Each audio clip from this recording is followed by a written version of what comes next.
we build confidence. And there's no better tool than weightlifting. So we take kids and we say, great, you're getting all this stuff out there. None of it will matter if you don't believe you can do it. I took a look at your website and I got some of the background, and one of the things that I noticed was you seem to have been inspired by something. Was there an actual incident that made you create this vision? Good question. I'm not sure there was a moment that really sparked the creation of a benchmark program as it is now. It's just one of those things that you become aware of a bigger societal issue and you kind of can't unsee that. So there was a few individuals that I worked with at the very beginning who I enjoyed training at the YMCA, which is where we started. But that, a little bit of backstory on them opened my eyes up to how many other youth were in those same situations. So it was 3 young men who I started working with that really sparked the drive to learn more. But then once I realized there's a bigger population out here that's just not receiving services or doesn't have services that they feel connected to, that's what really drove. What were their stories? So the first 3 young men I met was through the Spanish American Civic Association. So I reached out to them because a professor at F&M told me, that's, if you want to dig into it, go down to them. I'll introduce you to the director. I met with this director, who's a wonderful woman, and she connected me with her son and 2 other young men. So we started to work together. I'd pick them up from school. We'd go to the YMCA. We'd work out together. And one of them was on juvenile probation. And so I learned a little bit about juvenile probation. And as we were talking, stuff would come up in conversation, and they would say things like, oh, I wish I could talk about this with my counselor or my probation officer.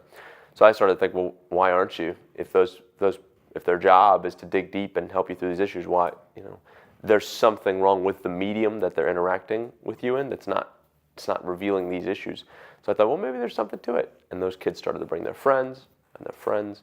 And the stories and the complexities in the lives of these other kids that were coming was also just eye-opening to me. And I come from a background where I've lived and not really wanted for anything. I've always had what I needed, especially as a kid growing up, a great family, and had both parents. I was blessed to have both parents there.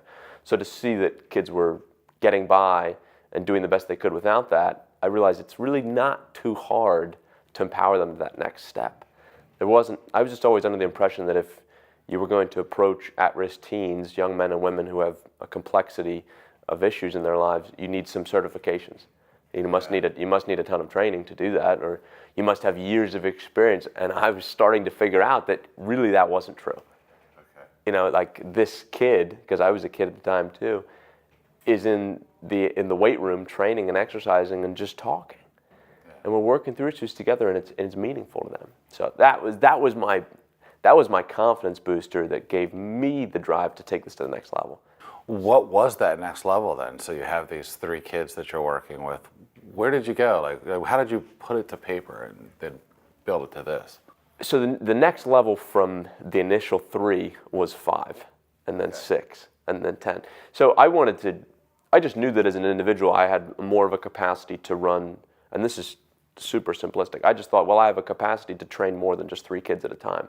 So why don't you bring some of your friends down, find me some more individuals who are in the same situation as you. I didn't want the kids to feel like I was helping them because they had, these deep problems and they were wounded. I just wanted them to know that I could support them if they were open to it. So I said, just bring me some more of your friends. So initially it was growing just off of my personal capacity. If I can serve 3, then I can serve 10. Then what happened was we dove into a couple issues in the students' backgrounds that I didn't understand how to deal with. I'd never experienced homelessness. I'd never experienced abuse.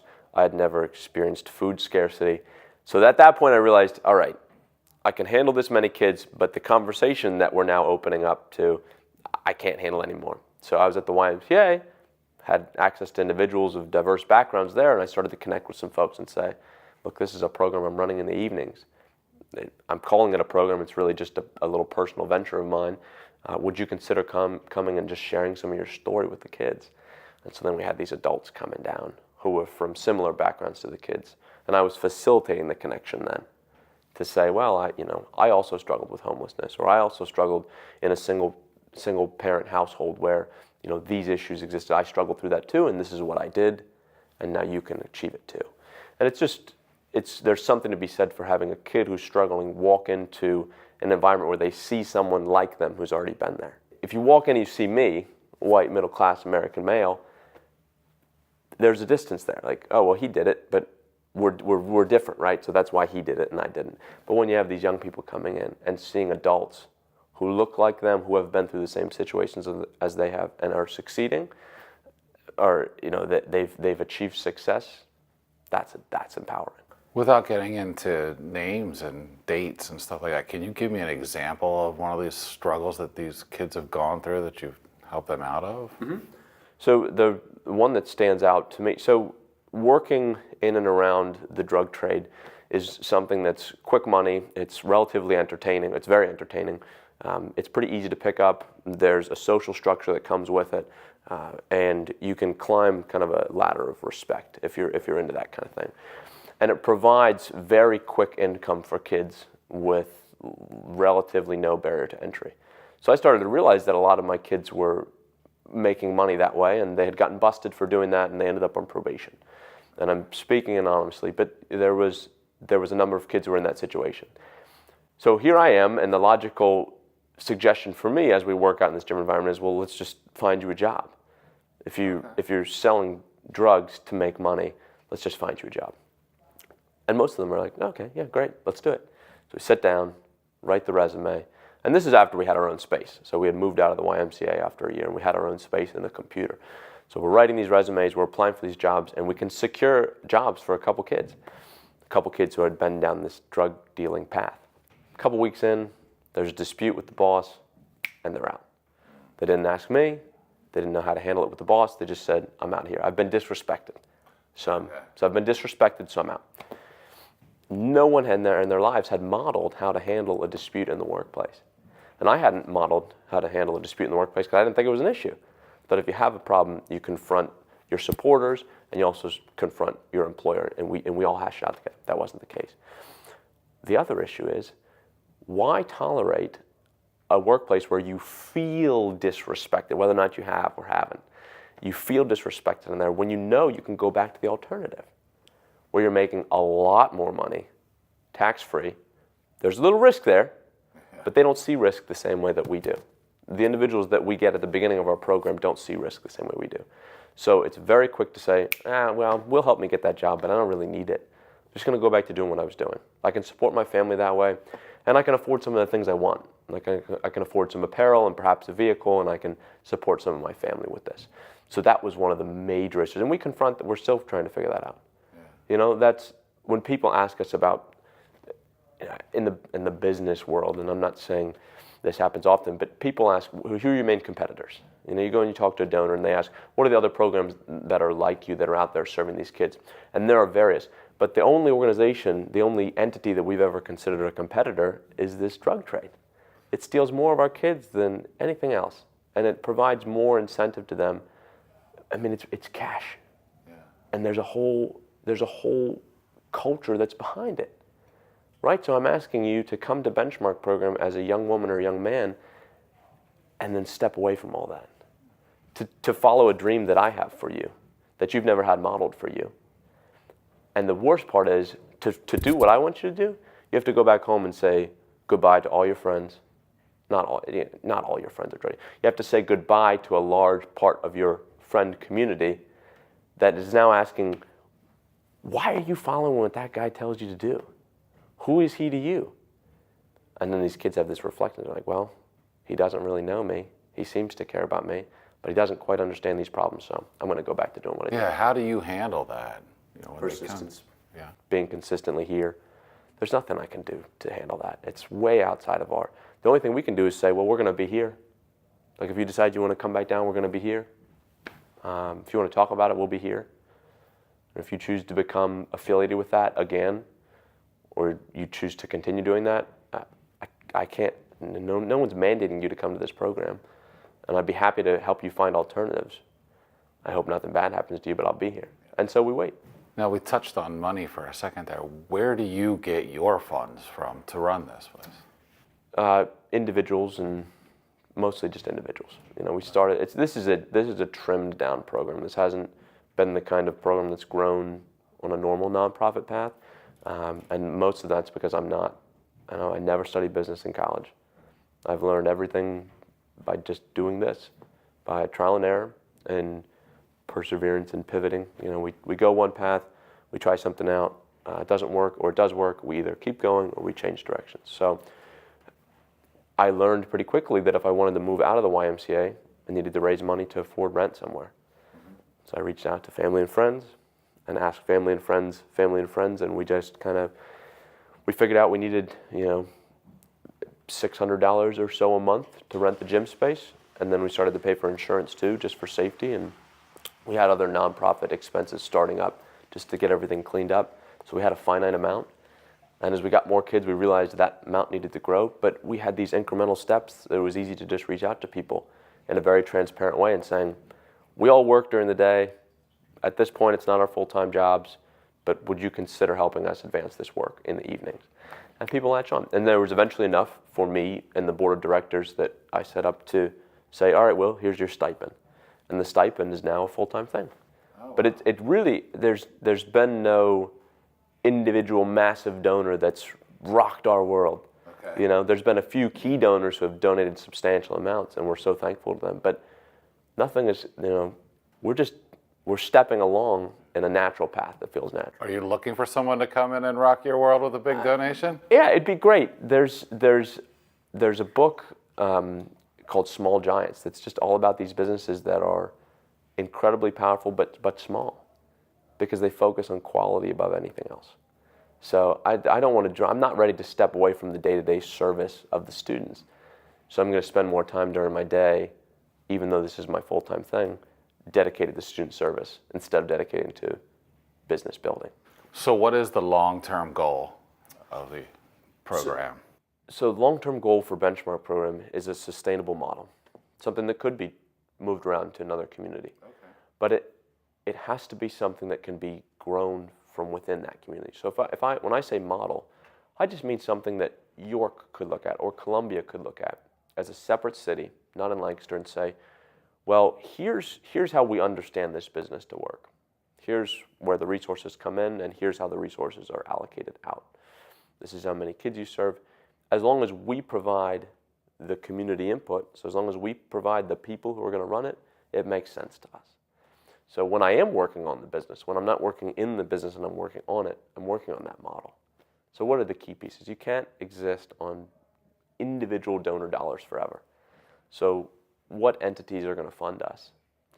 And if those entities are funding us, let's use juvenile probation or the school district of Lancaster. If those entities fund us in one way or another, would similar entities in other communities consider funding this model? So as long as we can continue to show outcomes and show a timeline and show what kind of communication needs to happen in the interval that those kids are here, it could expand to other communities. But it has to be in small facilities like this, and it has to be from people who are living in there. So I don't have any desire to go to Columbia and run the Columbia Benchmark program gym, or York, or Harrisburg. It just doesn't fly that way. And we're showing that now because we have 2 gyms in Lancaster. This is one of them. We have a second facility that's much smaller. It's on the southwest side of Lancaster City, and we have an individual down there who grew up in that area. And he's a volunteer, and he's stepped up to run that facility. Just in the way that I run this one at night, he runs that facility. And we have rules, and we have a handbook, and we have policy and procedure. But outside of those policy and procedure, he gives the space energy. So he fills it with his touch, as I fill this with mine. So it can expand that way if we do it sustainably. Now, do you have a success story you can share with us? Mm-hmm. Yeah, I do. I have a couple. I have 2 young men right now who are 2 of the originals of that original 3, okay, who are at Thaddeus Stevens. They're studying graphic design, so they're doing exceptionally well.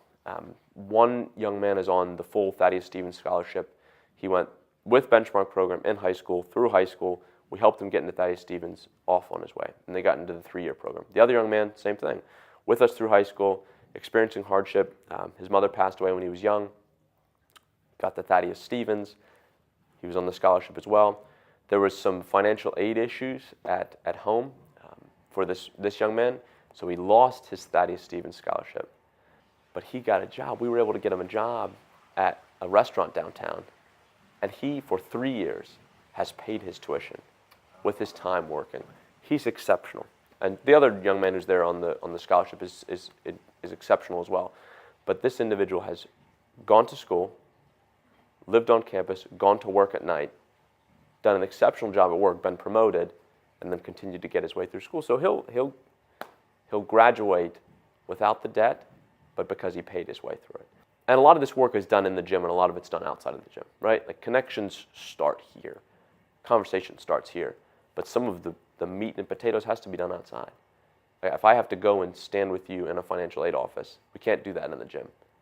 I have to make time in my day to meet with you and the financial aid counselor at whatever school you're at so we can go. But we have another young gentleman who contacted me after I left his school. I was giving a presentation downtown at the Phoenix Academy, which is a remedial education school in Lancaster. Awesome school. He contacted me and said, I need a job. So we helped him get him a job. And we lost touch with each other. He lost the job, and I learned this later. He lost the job. He just wasn't buying into it. He had been consistently bringing in thousands of dollars a day doing some drug-related activity. And his teachers knew that because he was bringing it into school and then dishing it out to the mother of his child as well as some friends. So he was quite the individual. But he wanted the job, so we got him a job, and then we fell out of touch. He was shot later that year in the stomach, and he almost died. He was at the hospital.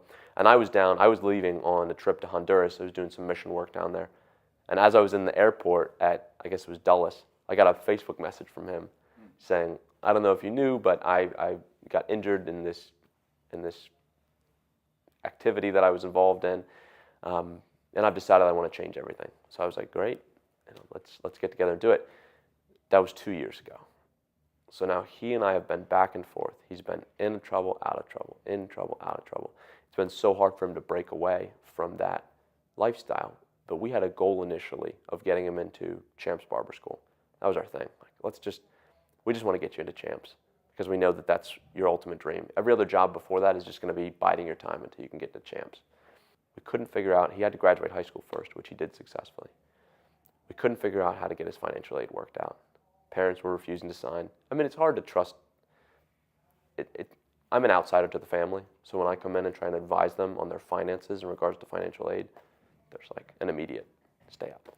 So for 2 years, we fought this financial aid battle, all the while having him work a job, have a dispute, lose a job.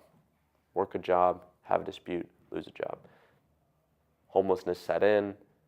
He started to live with his significant other. He does have a daughter. She's beautiful. She's growing up. He's involved with her. And just a couple months ago, we finally were able to emancipate him and have him make his own financial aid application. And because he's literally homeless and has no income, he got full financial aid, and he's at Champs now. He started a couple days ago. Oh, nice. So he's not out of the woods yet, but he's on track to what we wanted to do years ago. And it all started because I went to school, I talked to him, we came down, we worked together a little bit, he went off, we fell out of touch, but then we met back up again. And I was this consistent person in the background of his life. And that's all Benchmark program is. It's a consistent, positive reinforcement in the background for you. Now, how do kids find Benchmark? So now it's word of mouth now, that kids are finding Benchmark through word of mouth. It starts with a probation officer, though. It generally starts with a probation officer, someone who identifies Benchmark program as a support that this kid might need. But you have to keep in mind these kids are receiving generally a ton of other services. We are not a grab you by the shoulders and shake you into submission kind of program. We're an add-on. And we're going to sustain longer than any other program. So that's how probation officers say, well, this individual is receiving service A, B, and C, and those services are going to last for 6 months, maybe a year. But I'm going to get them involved with Benchmark right now too, because Benchmark can be a year after year long commitment, just like anyone else would join a gym and be a member there. So that's how kids find out, but they stay with us longer. You have programs that are equipping kids to drive the car being the success vehicle, driving the car. Okay, you set them up, they're ready to drive, they know how to drive, but they get in the car and they don't have a key. And the key is confidence. So you can set a kid up for success. You can show them the path. You can walk them down the path. But if they don't have the confidence or the belief that they can do it, they can't drive the car. It doesn't go anywhere. What we do in the background, and this is as simple as it gets, is we build confidence. And there's no better tool than weightlifting. Yeah. So we take kids and we say, great, you're getting all this stuff out there. None of it will matter if you don't believe you can do it. And how do you instill belief? You have kids doing something. You show them that they can do well doing something that's notably hard. Okay, that was going to lead me to why is the emphasis on weightlifting? Where did that come from? Yeah, I mean, kids, to be successful, and if we think about our own success, we can generally point back to something that we did well at, that we didn't know we could do well in. So if you're, this is a simplistic example. If you're taking a Latin class in high school and it's confusing to everyone and somehow you get an A on that Latin test, and you're not even expecting it, you just did the best you could, something clicks inside that says, I had no idea that I could do that. I feel pretty good about that. If I can do that, there's probably something else that I can do, and that sticks in the back of your mind. So when kids come down here, we all start off at a beginner level in weightlifting and martial arts. It's challenging, and when you start, you're not sure where you can go.